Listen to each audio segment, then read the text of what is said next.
What is اربعین؟ اربعین کیا ہے؟ اربعین walk آپ سوشل میڈیا میں کہیں بھی دیکھیں گے، چاہے انسٹاگرام، فیس بک پہ، ٹویٹر پہ، آپ کو یہ ہیش ٹیگ ملتے رہیں گے۔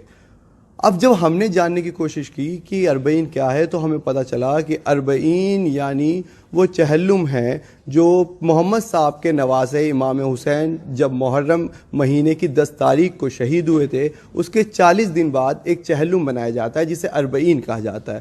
اور وہ اربعین جو لوگ منانے آتے ہیں وہ اسی کربلا میں آتے ہیں۔ کیا ہے یہ اربعین؟ کیسے لوگ 80 کلومیٹر تک چلتے ہیں؟ میرے ساتھ کچھ بات کرنے کے لیے دنیا کے جو سب سے بڑے جو مشہور شیعہ ورش دھرم گرو ہیں وہ موجود ہیں۔ سب سے پہلے علی رضا رضوی صاحب ہیں مولانا، ان کو کوئی تعارف، کوئی ایسا انسان نہیں ہے جو نہ جانتا ہو، پورے انٹرنیشنل لیول کے، برٹن سے ہیں، لندن سے ہیں۔ وہیں مولانا کلب رشید صاحب ہیں جو ہندوستان ہی نہیں پورے ہر جگہ پہ انہوں نے اپنا پرچم بھارت کا بھی لہرایا ہوا ہے۔ سب سے پہلے آپ کا NDTV میں سواگت ہے۔ اربعین ہم جس طریقے سے دیکھ رہے ہیں، لوگ دکھا رہے ہیں اس میں کہ 80 کلومیٹر تک پیدل جا رہے ہیں، کروڑوں لوگ یہاں کربلا میں آ رہے ہیں، آخر وہ کیا چیز ہے؟ کیونکہ ہمارے درشک بھی جاننا چاہیں۔ سب سے پہلی یہ چیز ہے کہ اربعین انسان کی زندگی میں ایک تکامل یا جس طرح سے انسان کی ایک پروگرس ہوتی ہے اس کا نام ہے۔ جیسے ایک تھیری ہے کہ انسان 40 ہفتے ماں کے شکم میں رہتا ہے، اور اسی طرح سے 40 دن، 40 سال، اس کی بڑی اہمیت ہے۔ تو امام حسین علیہ السلام کا 40 دن بعد جو ان کی بہنوں اور ان کے بیٹے نے سوگ منایا تھا کربلا آ کر کے، اسے چہلم کہا جاتا ہے، یہ اربعین کہتے ہیں۔ اور پوری دنیا میں سب سے جو اہم بات ہے وہ یہ ہے کہ حکومتیں ہمیشہ امام حسین علیہ السلام کے خلاف رہیں۔ یزید حکمران تھا، اپنے آپ کو مسلمان کہتا تھا، وہ مخالف تھا، اور پروپیگنڈا جسے میڈیا کہا جاتا ہے آج، وہ امام حسین کے خلاف تھا۔ دولت اور پیسہ امام حسین کے خلاف استعمال کیا گیا ان کو بدنام کرنے کے لیے۔ تو تمام چیزیں اگینسٹ آل آڈز، تمام چیزیں امام حسین علیہ السلام کے خلاف استعمال ہوئی۔ تاریخ میں مسلمانوں سب نے، حکومتوں نے سب کچھ امام حسین کے خلاف استعمال کیا، دولت، پیسہ، حکومت اور پروپیگنڈا میڈیا۔ لیکن تمام چیزوں میں اگر آج نکھر کے سب سے زیادہ جو نام مشہور ہے وہ امام حسین علیہ السلام کا، اور اس کی سب سے بڑی نشانی یہ ہے کہ دنیا کے آج تقریباً 45 سے 50 کروڑ شیعہ ہیں مسلمان، 2 ارب آباد، یعنی 200 کروڑ مسلمانوں میں تقریباً 50 کروڑ مسلمان شیعہ ہیں، اور وہ تمام امام حسین علیہ السلام کے ساتھ جو عشق و محبت کرتے ہیں۔ آج میرا اتفاق ہوا ایک مجلس کے بعد کہ بہت سے دیگر جو یعنی مختلف مذاہب ہیں، حتیٰ میں نے آج کچھ ہندو دیکھے یہاں جو اپنے آپ کو حسینی برہمن کہتے ہیں، وہ یہاں زیارت کے لیے آئے ہوئے تھے، حتیٰ غیر مسلم، حتیٰ کرسچنز اور دیگر مسلمان، کیونکہ ایک ایسی شخصیت ہے امام حسین علیہ السلام جو ساری دنیا کو ظلم کے خلاف متحد کر دیتی ہیں۔ اور خود گاندھی جی کا جملہ ہے کہ میں نے تعداد، یعنی آنکڑا کم تھا، تعداد کم تھی میرے ساتھ، لیکن میں نے اتنے بڑے ظالم کے خلاف قیام کیا امام حسین علیہ السلام کے اس انقلاب کو، کربلا کو دیکھنے کے بعد۔ تو اس لیے ہم ظلم کے خلاف سب سے بڑی آواز جو دیکھتے ہیں وہ امام حسین علیہ السلام کی ہے، چاہے وہ مسلمان ظالم ہو یا غیر مسلمان ظالم ہو، ہر ظالم کے خلاف ایک آواز ہے اور وہ امام حسین علیہ السلام کی آواز۔ تو یعنی آپ کا کہنے کا مقصد ہے کہ امام حسین نے انسانیت کی ایک آواز بلند کی تھی جسے آج پورے ہر قوم کا انسان یہاں پہ آ رہا ہے جو ان کے غم میں آ رہا ہے، یہی کہنا چاہیں گے؟ ہاں، یاد رکھیں کہ چاہے ظالم ہمارا بھائی ہو ہم اس کے خلاف ہیں، اور مظلوم چاہے کوئی بھی ہو، ہمارے دین کا نہ ہو، ہمارے دھرم کا نہ ہو، ہم اس کے حامی ہیں۔ سب سے بڑا امام حسین کا پیغام یہ ہے کہ چاہے انسان ہو، حتیٰ جانور بھی اگر مظلوم ہے تو ہم اس کے ساتھ ہیں، اگر اس کا مالک اس پہ ظلم کرتا ہے تو ہم جانور کی بھی حمایت کریں گے۔ تو یہی بہت اچھی آپ نے بات بتائی، یہی کہ لیکن آج کل جیسے زیادہ تر لوگ سوچتے ہیں کہ مسلمان جو ہیں ایک ان کو شکل دی جا رہی ہے کہ آتنکواد سے ان کا، جیسے طالبان، ISIS کی بات کریں، کیا ایک فرق بتائیں گے آپ کہ جو یہاں حسین کے در پہ آنے والا ہے وہ ایک حسینیت والا ہے یا آتنکواد سے اس کا دور دور سے ناتا نہیں ہے؟ اگر آپ دیکھیں دنیا بھر میں جہاں جنگیں ہو رہی ہیں، جہاں سیلاب ہیں، جہاں حالات خراب ہیں، تو لوگ فوراً لوگوں کے برے حالات سے ناجائز فائدہ اٹھا کر کے چیزیں مہنگی کر دیتے ہیں۔ اب آپ دیکھ رہے ہیں کہ یہاں پہ ملینز کے حساب سے لوگ آ رہے ہیں کربلا میں، لیکن چیزیں مہنگی نہیں کی جا رہی، ہر آدمی چیزیں بہت کم داموں میں دے رہا ہے یا بہت یعنی مفت دے رہا ہے. ہر آدمی کہہ رہا ہے کہ میں آپ سے درخواست کرتا ہوں میرے پاس کھانا کھا لیجئے, میرے پاس امام حسین علیہ السلام کے نام پہ تبرک کھا لیجئے, میرے پاس شربت پی لیجئے. یہ دنیا میں کہیں ایسا نہیں ہوتا. میں پوری دنیا میں ہر جگہ جاتا ہوں, میں نے حج میں کیا ہے, میں دنیا کے تقریباً 40-50 شاید 60-70 سے زیادہ ممالک میں گیا ہوں. جب بھی دنیا میں کہیں پہ جائیں گے تو جہاں پہ بھی ٹورزم ہوتا ہے تو ٹورزم جو ہے وہ لوگ خرچے کے لیے لوگوں کو لے کے آتے ہیں.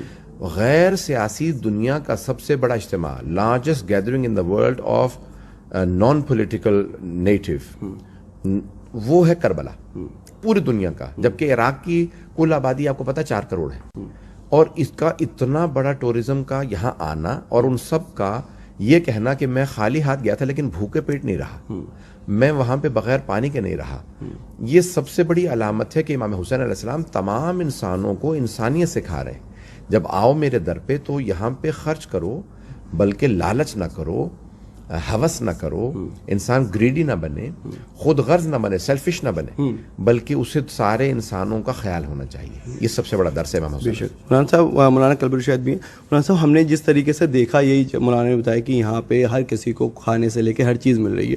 دیکھا کہ 0 پول سے شروع ہوا اور 1425-35 تک لوگ کراس کرتے ہوئے آئے. 80 کلومیٹر 85 کلومیٹر ہوتا ہے. کیا ہے وہ مقصد, کیوں پیدل چلتے ہیں لوگ؟ دیکھیں, سب سے پہلے تو لباس جو آپ نے یہ قدم اٹھایا ہے, یا این ڈی ٹی وی نے جو اپنا ایک اسپیس دیا ہے اپنے ٹیلی ویژن چینل پر اربعین واک کو, میں شکر گزار ہوں کمیونٹی کی طرف سے کہ انہوں نے ایک بہت اچھا قدم اٹھایا. جہاں تک رہا آپ کا سوال, تو جتنے آپ کے ٹی وی کے مادھیم سے مجھے دیکھنے والے ہیں, سب کی خدمت میں سلام عقیدت کے بعد اور یا حسین کے بعد میں یہ کہنا چاہوں گا کہ جب آپ چلتے ہیں اس واک میں, تو جیسا میرے بھائی حجت الاسلام المسلمین مولانا رضا رضوی صاحب نے بتایا کہ آپ دیکھ لیجئے کہ کوئی وزن نہیں بڑھاتا, کوئی استفادہ نہیں کرتا, کوئی کسی سے بینیفٹ نہیں لیتا, اور کہیں بھاؤ نہیں بڑھتا. یہ سب چیزیں کیوں آتی ہیں؟ دیکھیے, بہت سمپل سی بات ہے. آپ خود چلے ہیں اس میں اور آپ نے دیکھا ہے کہ اس 80 کلومیٹر میں کیا پانی کبھی آپ نے گھٹا ہوا دیکھا؟ کیا آپ نے کھانا گھٹا ہوا دیکھا؟ کیا رہنے سونے کی جگہ گھٹی ہوئی دیکھی؟ کیا مدد کرنے والے گھٹے ہوئے دیکھے؟ تو بہت کم لفظوں میں کہوں تو فیسیلیٹی دینے والے زیادہ ہیں اور فیسیلیٹی لینے والے کم ہیں. تو آپ احساس کیجئے, اور اس کرشمے کو, چونکہ بھارت ایک آستھا کا اور ایک روحانی دیش ہے اور اس چیز کو زیادہ سمجھتا ہے کہ جب فیسیلیٹی لینے والے آپ بتا رہے ہیں 8 کروڑ ہیں, تو دینے والے کتنے ہوں گے؟ تو آپ انداز لگائیے کہ وہ دینے والے کی تعداد پہ آپ سوچنے جائیں گے مگر وہ دکھائی نہیں دے رہے ہیں. سو کچھ انبلیویبل سین ہے جس کو آپ محسوس کر سکتے ہیں, ڈسکرائب نہیں کر سکتے. یہ ایک ایسا احساس ہے جسے آپ چل کے محسوس کر سکتے ہیں. اب یہ چلتا ہوا مجمع آپ کو کیا دکھاتا ہے؟ دیکھیے, چلتا ہوا مجمع میں سمجھتا ہوں, جو میری سمجھ ہے, جیسا کہ گوگل بھی اسے ہیومن ریور کہتا ہے, تو میں یہ کہوں گا ہم سب ایک قطرے ہیں اور قطرہ ایک دریا میں ملتا ہے, اور پھر دریا یہ بتاتا ہے کہ ہم ظلم کے خلاف ہیں. دیکھیے, کسی ایک آدمی کا ظلم کے خلاف ہونا ہو سکتا ہے پیپر کی ایک سطر بدل دے, نیوز کی ایک خبر بدل دے, لیکن جب دریا خلاف ہو جاتا ہے تو پھر وہ ابلتا ہے اور اس کے سامنے شہر ڈوب جاتے ہیں. تو یہ دریا دنیا کے ہر شہر اور شہر کے ہر ظالم راجا کو یہی بتاتا ہے کہ تم نے بہت ڈبا لیا, اب تمہارے ڈوبنے کا وقت آ گیا ہے. بالکل. ایک چھوٹا آخری سوال بس میں آپ دونوں سے ایک اور لوں گا. اور مولانا صاحب, جس طریقے سے اب ہم یہ دیکھیں کہ اب آگے نے بھی بتایا کہ ظالم کے خلاف کی بات ہے امام حسین کی, ہم یہ دیکھ رہے ہیں کہ پوری دنیا میں جو بڑے بڑے لیڈرز ہیں, چاہے ہمارے اپنے مہاتما گاندھی کا بھی کورس لیا, ہر ایک جو ہے وہ امام حسین سے توجہ رکھتے ہیں, ان کی شکشا کو یاد رکھتے ہیں. چاہے ہمارے پردھان منتری مودی جی کی بات کریں, اور بھی ہمارے لیڈرز ہیں ہمارے دیش کے بھی, وہ سب یاد رکھتے ہیں ان کے بلیدان کو. کیا ایک ایسا لیڈر ہم مانیں کہ جو حسین کے راستے پہ ہوتے ہیں, وہ ایک انسانیت کا راستہ ہے, اسی پہ جو لوگ پکڑ لیتے ہیں وہ ایک ان کے راستے پہ چل رہے؟ دیکھیں, پوری دنیا کے اندر ہر بڑے لیڈر سے, یہاں تک کہ اگر آپ برطانیہ کے بڑے بڑے مفکرین ہیں, جارج برنارڈ شاء ہے, جیسے ہمارے ایک بہت بڑے لکھت ہیں برطانیہ کے, انتقال کر گئے, انہوں نے جب امام حسین علیہ السلام پہ لکھا, چارلز ڈکنز نے, تو انہوں نے کہا کہ اگر آپ امام حسین کی قربانی کو دیکھیں تو اگر وہ اپنی ذاتی خواہشات کے لیے, پرسنل ڈیزائرز کے لیے کربلا گئے ہوتے تو کبھی بہنوں کو, بیٹیوں کو ساتھ نہ لے جاتے. تو کہتے ہیں کہ ان کے اگر آپ نے سنسیریٹی کو، خلوص کو دیکھنا ہے تو ان کی اس قربانی میں دیکھیں کہ وہ اپنی بہنوں بیٹیوں کو، اپنی بیوی کو ساتھ لے کے جا رہے ہیں. اس کا مطلب ہے کہ ان کی قربانی ذات کے لیے نہیں ہے، انسانیت کے لیے ہے. آج پوری دنیا کے اندر اللہ کے لیے، انسانیت کے لیے، لوگوں کے لیے، ایشور کے لیے قربانی دینے والے بہت کم ہیں. اپنے لیے کام کرنے والے بہت زیادہ ہیں. امام حسین کا سب سے بڑا پیغام ہے کہ اپنا مت سوچو، انسانیت کا سوچو. انسانیت کا سوچو. اور یہ سب سے بڑا پیغام ہے امام حسین علیہ السلام کا، جو ساری دنیا کو مل رہا ہے. کیونکہ چاہے کوئی ہندو ہو، سکھ ہو، عیسائی، کرسچن ہو، مسلم ہو، کوئی بھی ہو، انسان ہے پہلے، بعد میں وہ اپنے کسی دھرم کا ماننے والا ہے. تو امام حسین کا پیغام سارے کے سارے انسانوں کے لیے ہے. اور انسانیت کے اندر بہت سے مشترکات ہوتے ہیں، کامن چیزیں ہوتی ہیں جسے ہم کہتے ہیں بیسک ہیومن رائٹس. وہ تمام مشترک ہیں، وہ کامن ہیں. جو میرا حق ہے وہی آپ کا حق ہے، وہی سننے والوں کا حق ہے. تو انسان کبھی یہ نہیں کہہ سکتا کیونکہ آپ ہندو ہیں تو میں آپ سے حق چھین لوں گا، کیونکہ آپ مسلم ہیں تو میں آپ سے حق چھین لوں گا، کیونکہ آپ سکھ ہیں تو میں آپ سے حق چھین لوں گا. امام حسین علیہ السلام نے یہی پیغام دیا ہے، کوئی کسی بھی دھرم کا ہو، آپ اس سے اس کے بنیادی اسلامی یعنی انسانی حقوق نہیں چھین سکتے، ہیومن رائٹس نہیں چھین سکتے.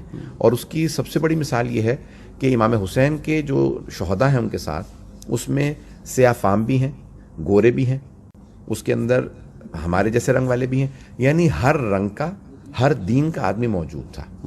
تو یہ سب سے بڑا پیغام ہے کہ کوئی کسی بھی دھرم کا ہو، کوئی بھی زبان بولتا ہو، کسی بھی نسل اور رنگ کا ہو، اگر انسانیت کی پرواہ کرتا ہے تو وہ حسینی بن جائے گا. حسینی بن جاتا ہے. آخری مولانا صاحب، مولانا جس طریقے بتایا کہ ہر نسل، ہر دھرم کا انسان ہوتا ہے، درشک کو بس یہ بتا دیا آخر یہ کربلا کا واقعہ ہوا کیا تھا اور اس میں کس طریقے سے شہید ہوئے تھے؟ دیکھیے لباس، میں یہاں بہت سمپل سا کہنا چاہوں گا. دو لوگ ہیں، ایک کی مینٹلٹی یہ کہہ رہی ہے کہ طاقت جو ہے وہ حق ہے، اور ایک کہتا ہے کہ نہیں، حق طاقت ہے. ایک کہتا ہے کہ میں بادشاہ ہوں تو میں سب کچھ ہوں. ایک کہتا ہے کہ نہیں، اگر تو سچا ہے تو سب کچھ ہے. ایک کہتا ہے کہ میں پاور سے سب کچھ مٹا سکتا ہوں، اور ایک کہتا ہے سچ کو مٹایا نہیں جا سکتا. ان دو کی جو پوری تھیوری ہے، ان دو کی جو پوری سوچ ہے، ان دو کی سوچ ایک جگہ آ کے ایک دوسرے کو ختم کرنے کی، میں یہ جملہ بھی غلط کہہ رہا ہوں کیونکہ امام حسین نے کوئی جنگ نہیں لڑی ہے، امام حسین کو گھیرا گیا ہے، اور امام حسین کو گھیر کے اس میدان تک لایا گیا ہے. امام یہاں ٹھہرے ہیں، اور میں اگر یہ کہوں تو بالکل صحیح ہوگا کہ کسی پر جب ظلم کیا جاتا ہے تو اس کی ایک حد ہوتی ہے. کربلا ظلم کی وہ کہانی ہے جس کی کوئی حد نہیں ہے. ہر درد کی ایک انتہا ہوتی ہے. کربلا کے درد کی کوئی انتہا نہیں ہے. جیسا میں مصائب میں کہتا ہوں کہ ہر چیز ہسٹری میں روایت سے سمجھی جاتی ہے. کربلا ایک ایسی کہانی ہے جسے آپ روایت سے بھی نہیں سمجھ سکتے. جیسا کہ میں مصائب میں پڑھتا ہوں کہ روایتیں یہ بتاتی ہیں کہ جناب سکینہ پیاسی تھیں، یہ نہیں بتا پاتی کتنی پیاسی تھیں. روایتیں یہ بتاتی ہیں جناب زینب کو تازیانے لگے، یہ نہیں بتا پاتی کتنے تازیانے لگے، یعنی جناب سید سجاد کتنی تکلیف میں تھے.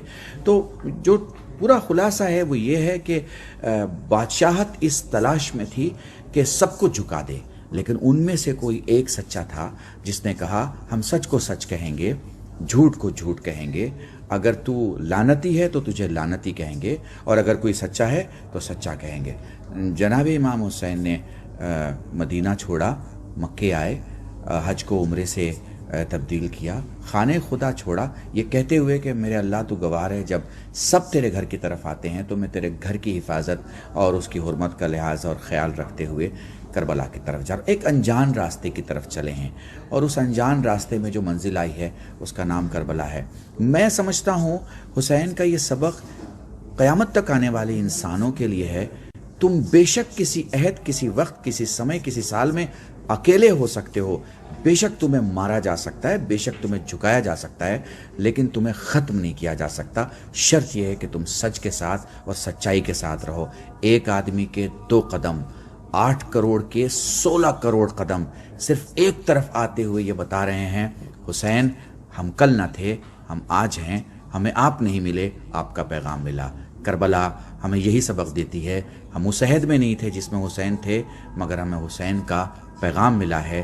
جیو اور جینے دو، حسین کا پیغام ملا ہے، ظالم کا ساتھ مت دو، حسین کا پیغام ملا ہے، جیسا کہ میرے بھائی مولانا علی رضا رضوی صاحب نے کہا کہ مظلوم کے ساتھ رہو۔ مجھے لگتا ہے ہمارا اربعین کا کربلا سے یہی سبق ہے کہ ہم اچھے رہیں، سچے رہیں، مظلوم کے ساتھ کھڑے رہیں اور ظالم کے خلاف رہیں۔ بالکل۔ تو آپ نے سنا مولانا قلب الرشاد علی رضا رضوی صاحب نے یہی ایک بات بتائی ہے کہ امام حسین کا جو پیغام تھا وہ یہ تھا کہ آپ کو انسانیت کے ساتھ کھڑے رہنا ہے اور مظلوم کے ساتھ کھڑے رہنا ہے، اور یہی اس کا سب سے بڑا پروف ہے کہ چاہے ہندو دھرم کے انسان ہو، چاہے سکھ دھرم ہو، وہ ہر ایک انسان، کوئی حسین بابا کہتا ہے، کوئی حسین علیہ السلام کہتا ہے، ہر دھرم کا انسان امام حسین کو یاد کرتا ہے اور ان کی یاد میں یہ چہلم، یہ اربعین مناتا ہے، جس کی وجہ سے آپ دیکھ سکتے ہیں پورا جو ہیش ٹیگ جو یہ چل رہا ہے سوشل میڈیا پہ، وہ صرف اسی وجہ سے ہے کہ امام حسین کو یاد کر رہے ہیں لوگ، اور 8 کروڑ سے زیادہ لوگ تقریباً اس کربلا جو عراق کے اندر ہے وہاں پہ موجود انسان ہو چکے ہیں۔ سہیوگی حسن عباس کے ساتھ میں علی عباس نقوی، NDTV کے لیے۔